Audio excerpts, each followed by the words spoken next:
இயேசு சிலுவையில் பேசின மூன்றாவது வார்த்தை அது என்னன்னா, தன்னுடைய தாயை நோக்கி ஸ்திரீயே அதோ உன் மகன் என்றார். பின்பு அந்த சீஷனை நோக்கி அதோ உன் தாய் என்றார். இதாங்க இது வந்து யோவான் 19ஆம் அதிகாரம் 26 27 வசனங்கள்ல சொல்லப்பட்டிருக்கிறது.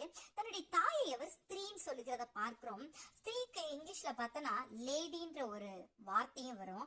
லேடி அப்படின்னு சொன்னா மதிப்பிற்குரிய பெருமாட்டி, அதாவது மதிப்பிற்குரிய பெண் அப்படின்ற அர்த்தம்.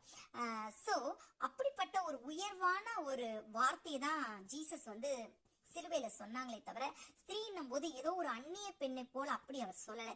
அதோடு கூட அவர் இந்த உலகத்தில் வந்ததனுடைய நோக்கம் முடிந்து விட்டது இல்ல. அப்போ இந்த உலகத்தினுடைய அந்த ஒரு தாய் அப்படின்றத விட்டுட்டு இப்பொழுது அவர் தேவனுடைய திட்டங்களை முடித்து விட்டு தன்னுடைய ஸ்தானத்துக்கு பரலோகத்துக்கு எழுந்தருளி செல்ல போகிறார்.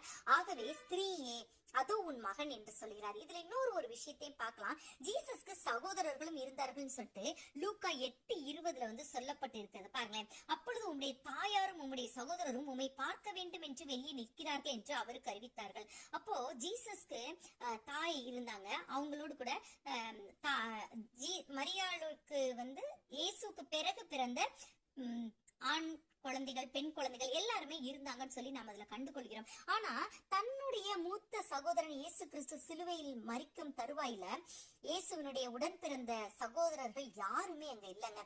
சோ ஒரு இக்கட்டான சூழ்நிலை வரும்போது தன்னுடைய தாய் அங்க நிக்கிறாங்க, தன்னுடைய சகோதரனை இப்படி குரூசிஃபை பண்றாங்களே அப்படின்ற அந்த ஒரு உணர்வு கூட இல்லாம அவங்க எல்லாரும் ஓடி போனதை பார்க்கிறோம். அப்போ தன்னுடைய தாயை அதுக்கடுத்து யார் பொறுப்பா பார்ப்பாங்க? இந்த இடத்துல அவங்க வராதவங்க எங்க தன்னுடைய தாய்க்கு ஆதரவா நிப்பாங்கன்னு சொல்லிட்டு தான் ஜீசஸ் சொல்றாங்க. தன்னுடைய மார்பில் சாய்ந்திருந்த அந்த அன்புள்ள தன்னுடைய சீஷனை பார்த்து சொல்றாரு, அதோ உன் தாய் அப்படின்னு சொல்லிட்டு மரியாளை காட்டுகிறார்.